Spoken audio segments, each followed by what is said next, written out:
My spirit shall not strive with man, right? And so here, God is not happy with mankind in the beginning of these verses because of what the children of chapter 4 and the children of chapter 6, right? The sons and daughters of those people groups were doing.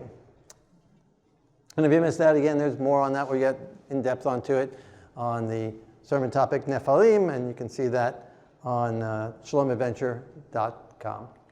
So in verse 4, and there were giants on the earth in those days, and also afterward, and when the sons of God came into the daughters of men, they bore children to them, and those were mighty men who were of old, men of renown, and those are the ones, again, mentioned in chapters 4 and 5. And then the Lord saw that the wickedness of man was great in the earth, and that every intent of the thoughts of his heart was only evil continually. And the Lord was sorry that he had made man on the earth, and he was grieved in his heart. And so again, we're seeing it was the wickedness of mankind that he wasn't happy with, that the thoughts, every intent of the thoughts of his heart was only evil continually, and that God was sorry that he had made man, right? So the issue is mankind. What mankind was doing, that God was not happy with mankind, and then it tells us what he is going to do about this regarding mankind's sin. And now, so angels aren't mentioned here, evil angels aren't mentioned here at all. Obviously, there are evil angels that are influencing at all times and trying to get us to sin and tempt us to sin, but God's condemnation is upon mankind's yielding to those temptations. And thus, it comes to the point where every intent of the thoughts of his heart is only evil continually. Pretty horrible state of mind, right? And so we're going to see more and more of that, because it says that in the days of Noah, so shall it also be at the coming of the Son of Man.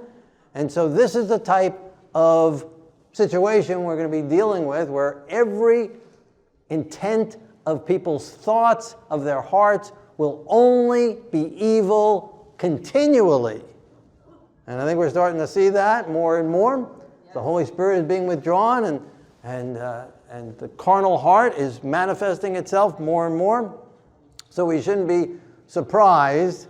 A friend of mine wrote to me this week, said, what's going on in the world? What is going on with people's minds? How could they possibly be making these choices? And that's basically what I quoted. I said, this is what's happening. There's a battle between God and Satan. And things are going to get worse before they get eternally better. So sorry was mad. Sorry, so the Lord was sorry that he had made man. What a sad state. Yeah. The guy gets to the point that he's sorry for something that he did. He's sorry that he created man. He's grieving that he made mankind. Verse 7, and the Lord said, I will destroy man, whom I have created from the face of the earth, both man and beast, creeping thing, and birds of the air, for I am sorry that I have made them. But Noah found grace in the eyes of the Lord. And that is the last verse of the first parashah, the first reading of the year, the first week's reading of the year. But Noah found grace in the eyes of the Lord.